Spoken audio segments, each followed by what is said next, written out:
Cette console, c'est le rêve de tous les gamers. Un mini PC gaming pour jouer vraiment n'importe où à des jeux comme Elden Ring, Assassin's Creed ou même Red Dead Redemption 2 sur un écran 1080p 120 Hz avec la portabilité d'une Switch. En plus, on peut aussi l'utiliser comme une console de salon en la branchant à une télé et même avec un clavier souris. Comme ça paraît un peu trop beau pour être vrai, je vais l'utiliser tous les jours pendant 30 jours, histoire de voir si ça vaut vraiment le coup en termes de performance, savoir si c'est la meilleure console portable du marché, et est-ce qu'elle pourrait même remplacer mon PC gaming ? Ça fait maintenant une semaine que j'ai reçu la ROG Ally. Franchement, c'était une semaine complète de kiff à pouvoir jouer à ce genre de jeu comme sur une Switch. Par contre, elle a un énorme défaut. Dès que je l'ai reçu, j'ai directement installé mon catalogue de jeux Steam pour voir si j'allais pouvoir continuer directement sur mes saves Elden Ring, Spider-Man, etc. Mais en fait, la progression est juste synchronisée avec celle du PC, donc ça sera vraiment sympa à la fin du test quand j'utiliserai les deux en même temps. Après quelques réglages, franchement, les jeux tournent plutôt bien, et comme c'est vraiment un mini PC qui tourne sur Windows, c'était assez naturel pour moi à utiliser. En plus, Asus, ils ont fait un plutôt bon taf avec leur Armoury Crate, parce que de base, Windows n'est pas du tout pensé pour être utilisé sur une console portable, et en plus, avec ce format d'écran, c'est un peu galère, donc leur logiciel vient nous donner plein de raccourcis bien pensés, des macros très pratiques, etc. Ce qui fait que j'ai pu assez rapidement intégrer la console dans ma vie de tous les jours. En plus, avec l'énorme communauté qu'il y a autour de cette console, c'est très facile de trouver les meilleurs réglages graphiques pour chaque jeu, et ça m'a choqué à quel point ça tourne bien. Aussi, c'est la qualité des haut-parleurs qui m'a vraiment surpris, parce qu'avec une console 100% plastique comme ça, je m'attendais vraiment pas à un si bon résultat. C'est un petit détail dit comme ça, mais c'est très appréciable, parce que dès qu'on lance un gros jeu, il y a les ventilateurs qui commencent à faire beaucoup de bruit, et ça, justement, ça compense très bien. D'ailleurs, j'ai beaucoup joué à des jeux comme ça cette semaine, donc la plupart du temps on était assez loin des 1080p 120 Hz que permet l'écran, mais sur ce format, je me suis rendu compte que 900p ça suffit largement sur la plupart des jeux, surtout quand on sait toute la flexibilité que ça nous donne. J'ai aussi rapidement pris le Game Pass, qui est l'un des gros avantages de cette console par rapport au Steam Deck, qui lui n'y a pas accès, et donc pendant la semaine j'ai pu continuer mes parties de Forza, Diablo 4 ou Palworld, que j'avais commencé sur mon PC, mais là en mode portable. Par contre, à installer beaucoup de jeux comme ça, on est rapidement limité par les 500 Go du stockage de base. Du coup, j'ai acheté une carte micro SD de 500 Go pour 40€. Et pour le moment, ça a l'air de plutôt bien marcher. Mais le vrai souci que j'ai eu cette semaine, c'est la batterie. Et ça, pour le coup, c'est un gros problème.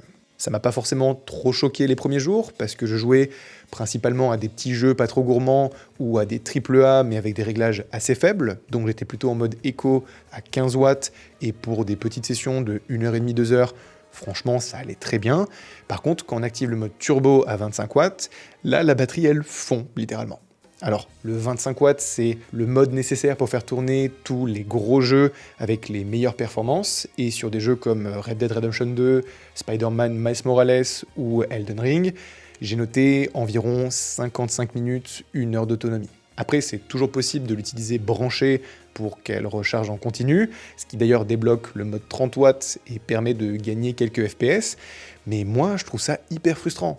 Perso, si j'ai acheté une console portable, c'est pas pour être bloqué à côté d'une prise. Et la pire des situations que j'ai pu avoir cette semaine, c'est quand j'ai oublié de la recharger après une session de 40 minutes, et le lendemain, je me suis retrouvé à 5% de batterie au bout de 10 minutes de jeu. Donc peut-être qu'une bonne batterie externe, ça serait la solution. Du coup, j'en ai commandé une qui a l'air d'avoir les bonnes specs, et la semaine prochaine, on verra si ça règle le problème. Pour cette deuxième semaine, je voulais surtout tester les performances de la console pour voir si ça vaut vraiment le coup sur la plupart des jeux, si elle arrive vraiment à faire tourner les jeux les plus gourmands avec de bons FPS. Et honnêtement, je m'attendais pas à ce que ça tourne aussi bien, mais je pense qu'elle n'est vraiment pas faite pour tout le monde. En début de semaine, j'ai craqué, j'ai aussi acheté la Lenovo Legion Go. C'était assez important pour moi de pouvoir comparer les deux, parce que c'est la concurrente directe de la ROG Ally. C'est deux consoles portables qui cherchent à avoir les meilleures performances possibles. Du coup, en 900p, sur Forza, avec de bons réglages, j'étais à 90-100 fps. Elden Ring, en moyenne, c'était plutôt 50 fps très stable. GTA 5, là, j'ai mis des gros réglages et on était en moyenne à 70-80 fps. Spider-Man Miles Morales, j'ai trouvé un bon équilibre pour arriver à 50-60 fps vraiment constant, et Fortnite, j'arrivais à atteindre les 110-120 fps. Sur ces jeux, la Legion Go a des performances plutôt similaires, je voyais quand même peut-être 2-3 fps de moins que sur la Ally, mais franchement ça reste très proche, et surtout on a à peu près les mêmes performances sur des gros jeux comme Red Dead Redemption 2 où on était plutôt à 60 fps sur la Ally et sur la Legion Go, et sur Cyberpunk on était à une cinquantaine de fps sur la Ally et pareil sur la Legion Go. Par contre, la Legion Go, vu qu'elle a un écran beaucoup plus grand, contrairement à la Ally, c'est vraiment pas agréable de jouer en 900p dessus, donc la plupart du temps je passais en 1080p, ce qui fait chuter pas mal les FPS, et du coup, même si elles ont la même puce, les mêmes performances sur le papier, j'ai vraiment eu l'impression qu'elle était moins puissante. Tous ces tests, je les ai faits avec le mode boost de la ROG Ally, donc du coup à 25 watts, mais c'est possible de choisir des modes différents en fonction des jeux et des performances qu'on veut avoir. Le mode 15 watts par exemple, c'est celui que j'ai utilisé 9 fois sur 10 quand je jouais à Spider-Man la première semaine. C'était pratique pour avoir la batterie qui tient un peu plus longtemps, les ventilateurs qui font presque pas de bruit, et j'arrivais environ à 40 fps en 900p. Le mode 25 watts, lui, il est pour avoir les meilleures performances ou simplement faire tourner les plus gros jeux, type Cyberpunk, etc. Et là, les ventilos sont à fond et la batterie tient moins d'1 heure. Mais c'est aussi possible de créer ses propres profils dans Armoury Crate et de les assigner à certains jeux. Par exemple, cette semaine, j'ai créé un profil à 18 watts pour Forza, qui s'active automatiquement quand le jeu se lance et permet d'avoir un bon équilibre entre batterie et performance. Donc même si ces consoles ont la même puce et à peu près les mêmes performances sur le papier, j'ai une expérience de jeu bien plus agréable sur la Ally, grâce à son software particulièrement, qui est vraiment moins bon sur la Legion Go. Mais j'ai aussi passé un très bon moment cette semaine avec la Ally, parce que j'ai reçu la batterie externe dont je vous avais parlé, et ça m'a changé la vie. Quand j'ai reçu cette batterie, je l'ai directement testée et j'ai vraiment kiffé. Du coup, j'ai contacté la marque Ugreen et ils ont voulu sponsoriser cette vidéo. Donc un énorme merci à eux parce que j'adore leurs produits et j'allais parler de cette batterie dans tous les cas. Avec elle, j'ai pu passer de 1 heure à 2 heures d'autonomie en mode boost à 25 watts et à peu près 3h30, 4 heures en 15 watts. Alors, c'est sûr, c'est pas une situation parfaite, parce qu'on a quand même une batterie qui est attachée à la console, mais ça règle quand même pas mal de problèmes, et dans beaucoup de situations, ça rend la console plus agréable à utiliser au quotidien.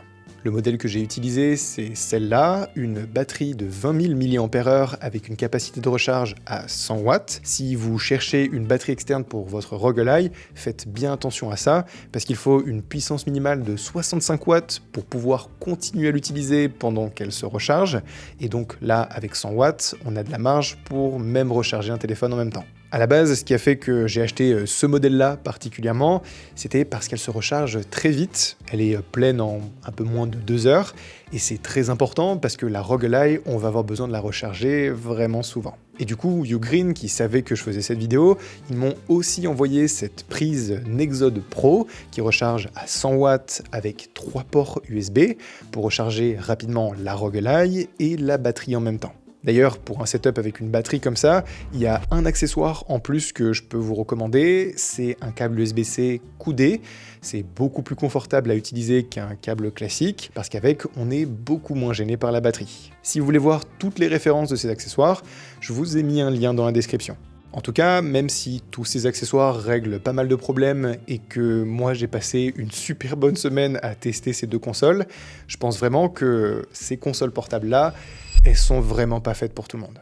Parmi tous les jeux que j'ai testés, il y en avait aucun jouable directement sans aller dans les réglages. On est obligé de tester les limites de la console sur différentes résolutions, différents paramètres graphiques, en adaptant la puissance de la console en fonction, etc. Et je pense vraiment qu'une personne qui vient de PlayStation ou de Xbox et qui a pas trop envie de se prendre la tête avec tout ça, va pas passer un bon moment dessus. En tout cas, moi qui ai l'habitude de jouer sur PC Gaming, c'est un pur plaisir pour le moment, et la semaine prochaine, je vais pouvoir tester un peu plus sa portabilité.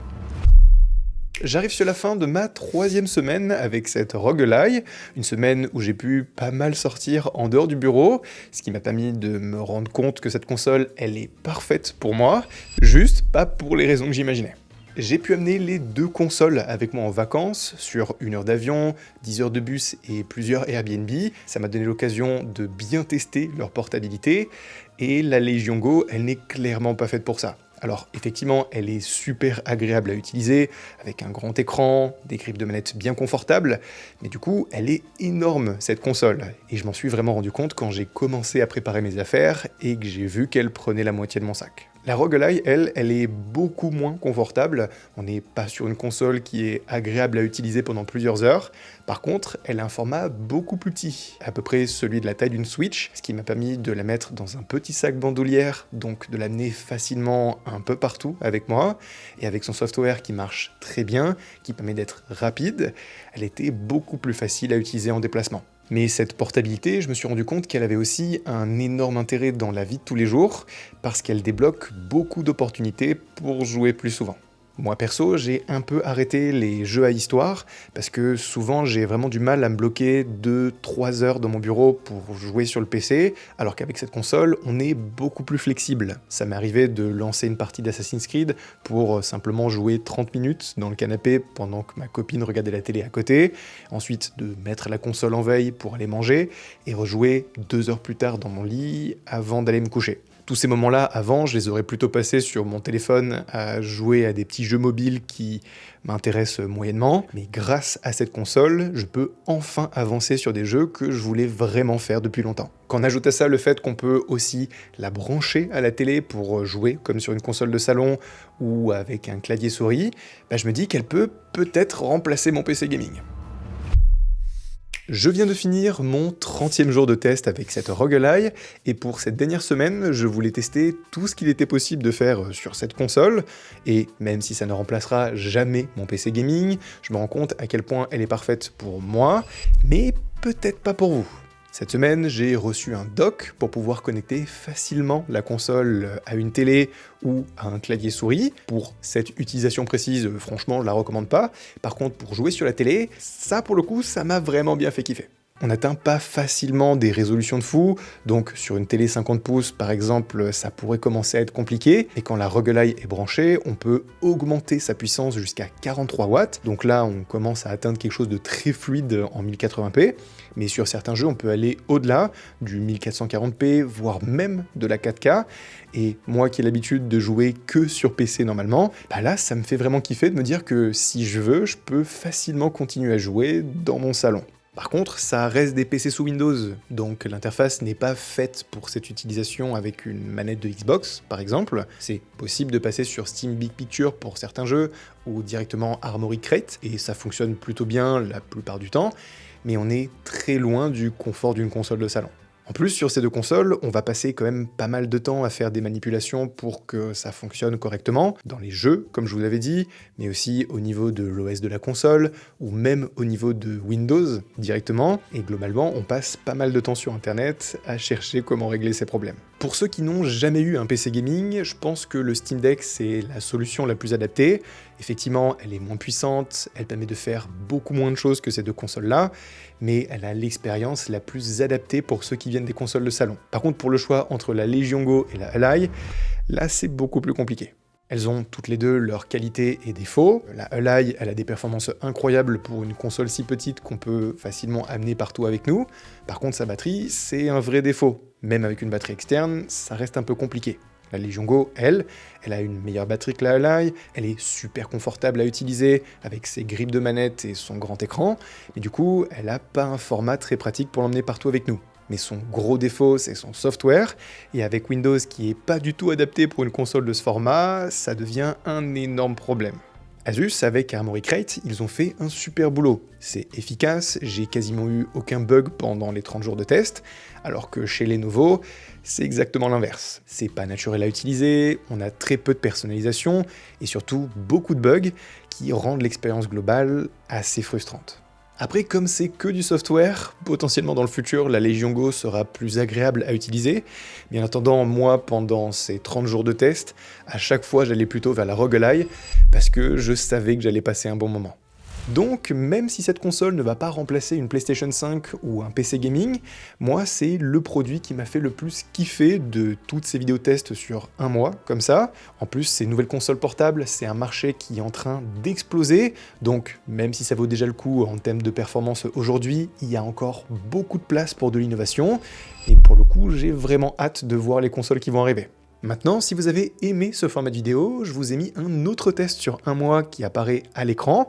Vous pouvez cliquer dessus pour le regarder, et n'oubliez pas de vous abonner à la chaîne pour ne pas manquer les prochaines.